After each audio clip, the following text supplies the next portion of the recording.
I'm going to start working on my old John Deere 330.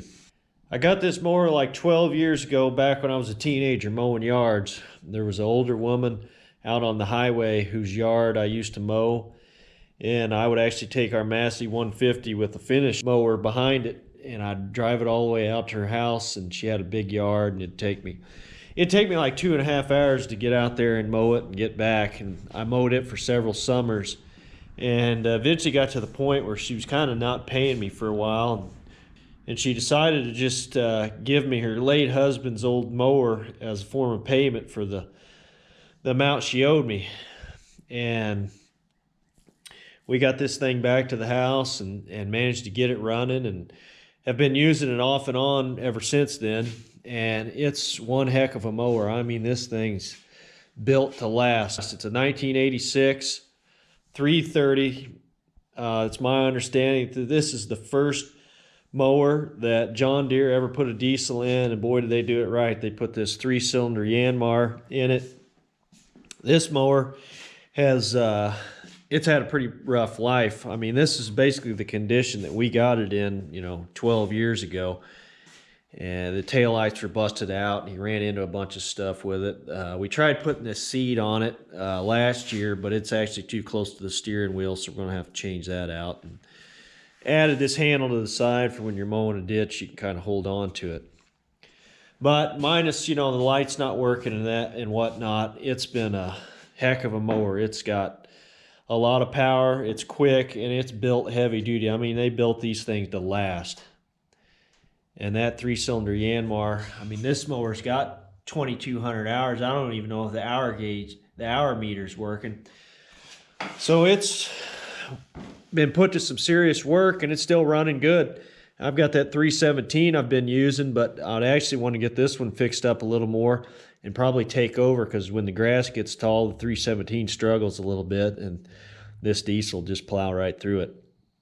We have that 455 now, my dad does, so he doesn't run this mower anymore. He used to use it some mowing ditches and whatnot over at his house, and he doesn't need it anymore with the 455, so I'm going to put it to use over here. The major issue that it's got going on, and it has for years, is that it's got a parasitic draw on the battery. So every time you get on it, the battery would be dead. So we put in one of these disconnects, and it works just fine. You can undo it when you're done, and you don't have to worry about it. Although I actually want to dig in and figure out the actual cause of the parasitic draw, maybe fix that. For the most part, the lights on the dash, the gauge lights are working, although the low oil pressure light is on all the time, and I'm pretty sure it's been that way for a while. I don't think that's accurate. So I'm going to get in there and try to do a couple tests and see if the gauge is faulty. And other than that, I think I'll take the deck off, sharpen up the blades, make sure the bearings are still good, grease everything up. I think the motor oil was changed last year. I'll probably change the hydraulic filter and top off the fluids, the alternator. You can see there's been all kinds of wiring done to this thing. I'm going to start going through some of this. I mean, they just spliced in here. I want to confirm that the alternator is working, and I've got a wiring diagram for it. And so I want to go through and try to trace some of this stuff out. But like I say, there's all kinds of custom wiring that's been done to this. So I'm going to try to trace some of that out, and hopefully we'll figure out the parasitic draw. I got a new air filter to put on it. And yeah, we'll top it off, do a little maintenance here, do a little electrical work, and put it back to use. Okay, I want to start with working on this parasitic draw. So I've got an amp clamp hooked up here on the cable that goes to the negative side of the battery. It's chassis ground. It comes off the block. I've got my clamp down here. I have it zeroed out. I'm going to go ahead and connect the battery. And we've got, this is 10 millivolts per amp, so we've got over 200 milliamps being pulled with the battery hooked up. I'm going to swap it over now and try to figure out which cable it's going. I suppose it's probably It's probably on this green wire that was added. So we'll hook on here, turn it on.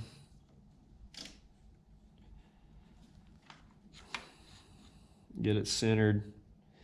I've got it backwards on here, but it's again pulling over 200 milliamps with the key off and just the battery on. So that's obviously our parasitic draw there. So I'm going to dig in a little closer and see why this green wire was added, where it's going to, and what the reason behind it is.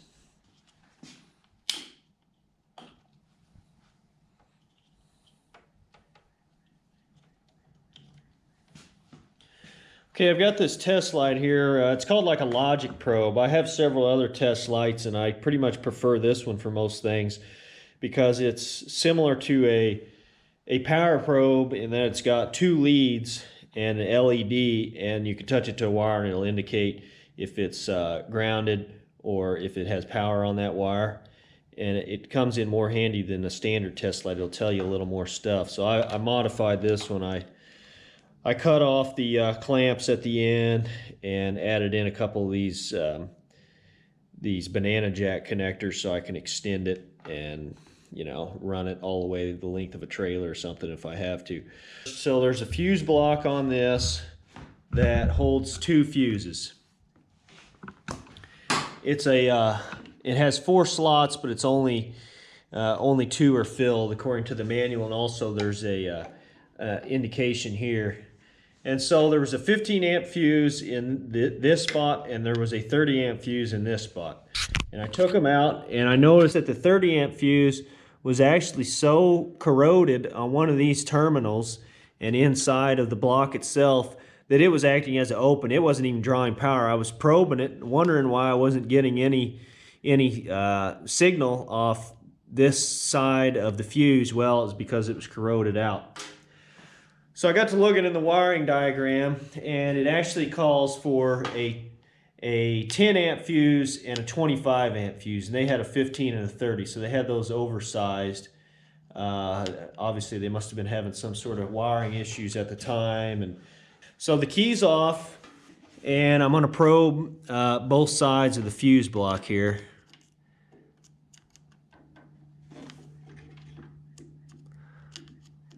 Okay, so we have nothing on this side, and we have the ground side of the circuit on this side. This one is an issue, the 25 amp fuse. We have power with the key off coming up this side of the fuse block, and we have nothing on the other side. So if we look at the wiring diagram, what we see we see the two fuses. Okay, we've got the F2, the 10 amp fuse, and F1, the 25 amp fuse. And these fuses are actually bust, and I confirmed that in the fuse block. So they receive power when the ignition switch is turned on. Power comes from the battery to this junction here on the starter motor. From there, it comes up through the ignition switch and provides power to the 10 amp fuse, which is jumpered over to the 25 amp fuse. And we can see that they're jumpered. If I take this 10 amp fuse, put it in this spot. Okay, originally we saw with it out, we had a ground path here. Of course, now it connects to the circuit, we have ground here. We also have ground on this bus on each side. But we have power coming up this side of the 25 amp circuit. So the 25 amp fuse is actually used in the starter portion of the circuit. So I have a specific diagram just for it that kind of pairs it down. We can see here that power comes from the battery, goes to actually the starter solenoid mounted on the starter. From there it goes through this orange fusible link, from a red wire to the ignition switch, turn the ignition key on. It provides a path then through this 25 amp fuse to the front PTO switch, which has to be off, the rear PTO switch, which has to be off, down to the transmission neutral switch, the brake switch, and finally to the neutral start relay where it completes the circuit back to ground. So there's nothing in here, there's no reason that there should be power in this circuit with the key off. So obviously we've got an issue there. With the old fuse in here, it was so corroded it acted as open, and it wasn't really causing any issues. Well, when I went to put a proper 25 amp fuse in here, the key's off now. What we see is the dash lights are actually coming on and the fuel pump's turning on with the key off now. So this whole circuit is shorted and turning on, and it's back feeding power. Since this is bust now on this side, with this fuse in place, it's back feeding power over to here and going down the 10 amp circuit. Well, the 10 amp fuse's circuit has to do with, as we see, it's got the different dash indicator lights. We've got the coolant temperature lamp. We've got the oil pressure lamp. It also provides a path for current to go to the glow plugs and indicates that on the lamp. And so what we have is this yellow and black wire that is supposed to be the load side of this 25 amp fuse circuit on the starter circuit. Somewhere in here there's a battery powered on this wire, and then when it's plugged in, it's back feeding it up through here to the 10 amp fuse and supplying voltage to turn on all these lights. And I suspect what's going on is it has to do with this green wire. So I'm going to pull that out so we don't have everything running that we don't need to.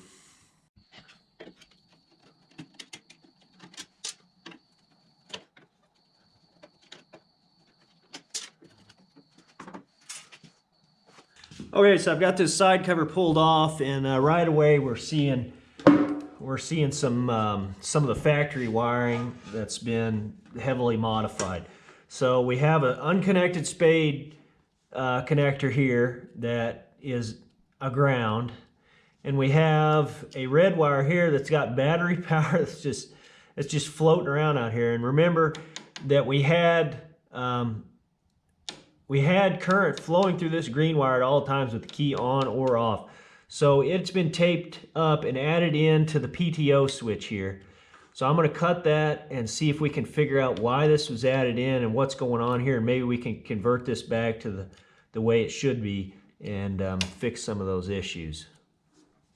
I'm going to disconnect the battery so I don't short anything out.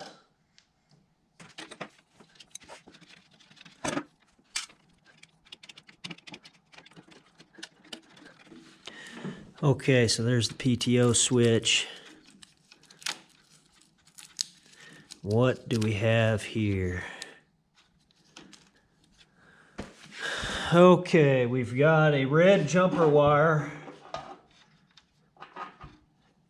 that is in the same terminal as a purple wire. Looks like that's straight purple. And also this green wire feeding up from the battery. So I'm going to disconnect the green wire because I don't really want it at the moment. Pull this spade connector out.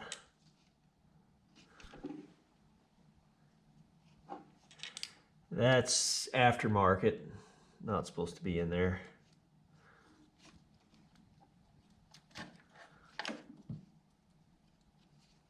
Okay, I'll look at this a little closer to see where the two purple wires are supposed to go.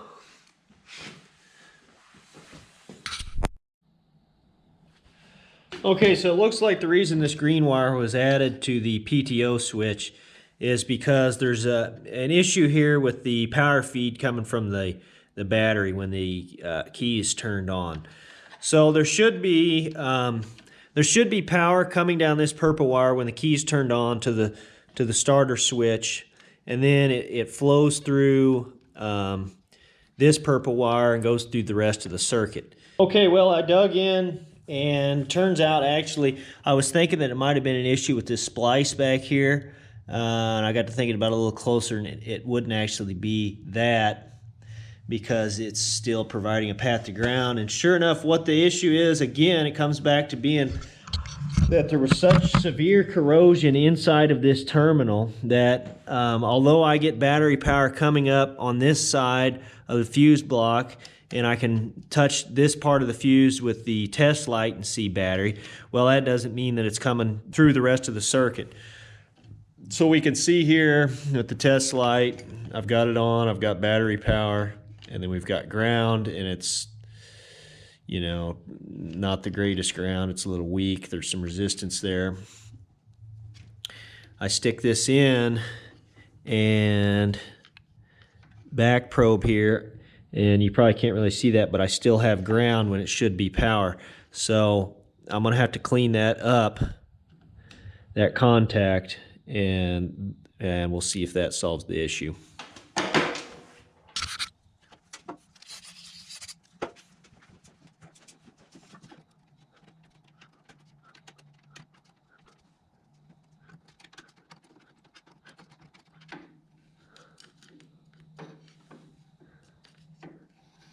Nope, still poor connection.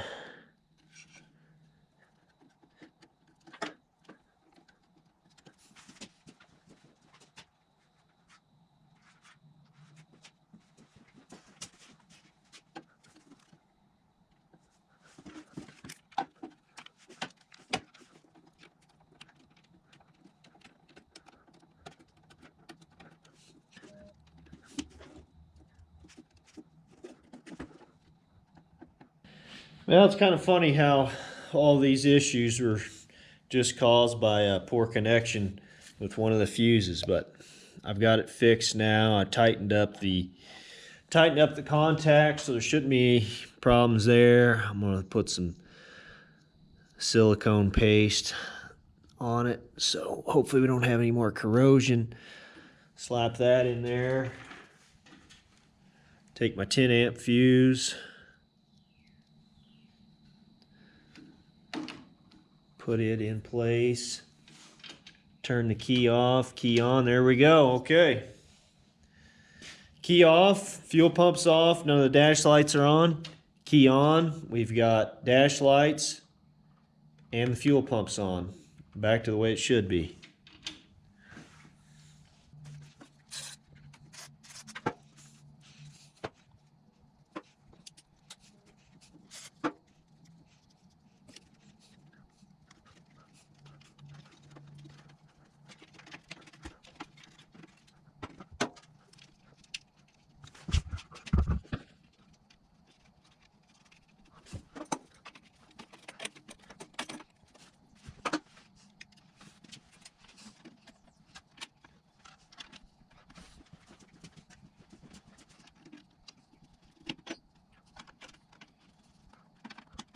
Okay, let's up. Check battery.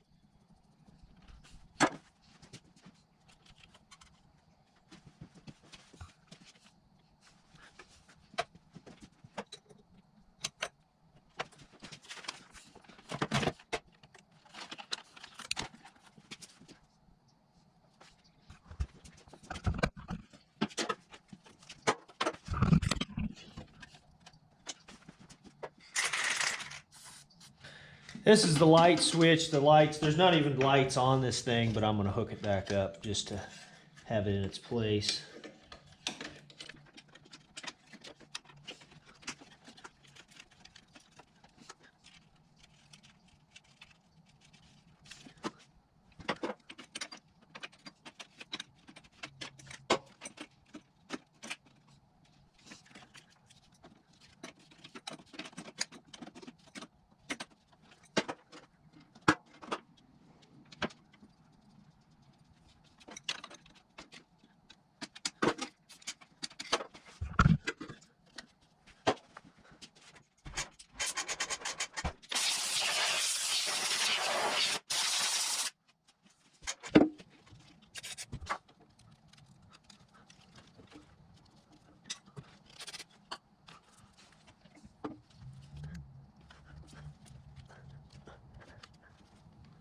Okay, that's plugged back in.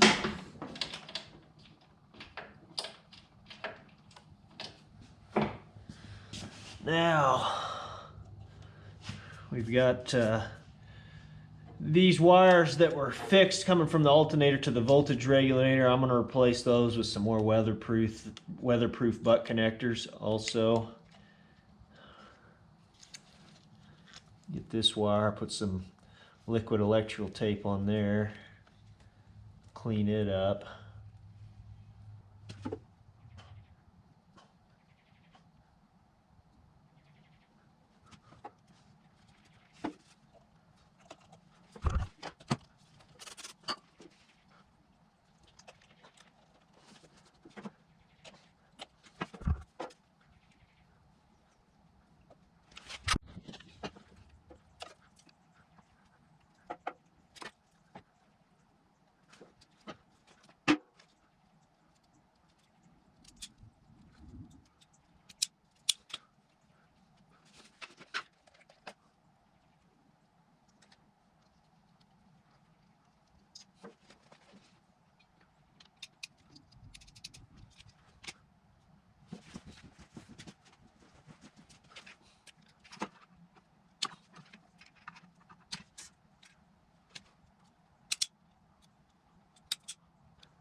Well, I finally broke down and got myself a heat gun.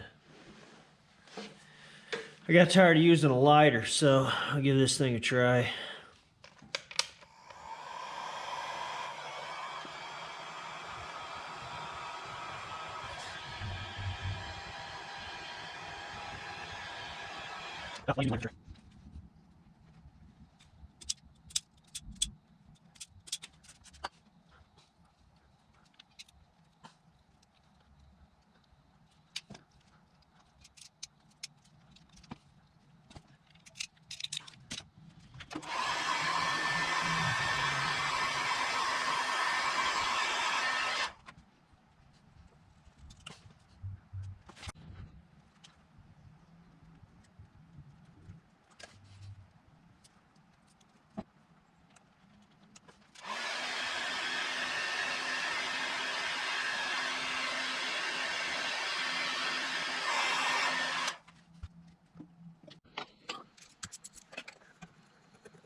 Okay, I think that pretty much does it.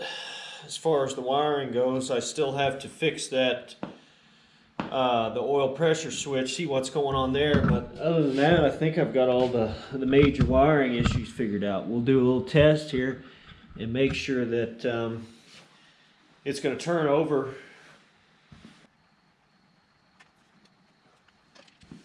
Okay, here we go, contact.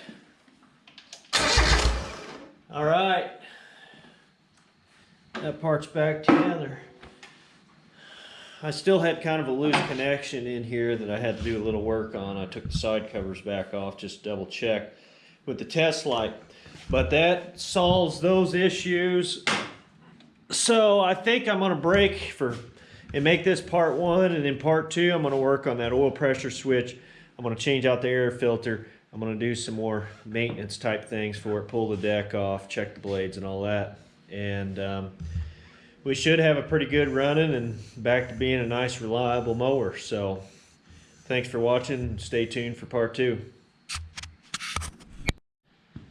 All right, we can see with the key off, there's basically no draw on the battery.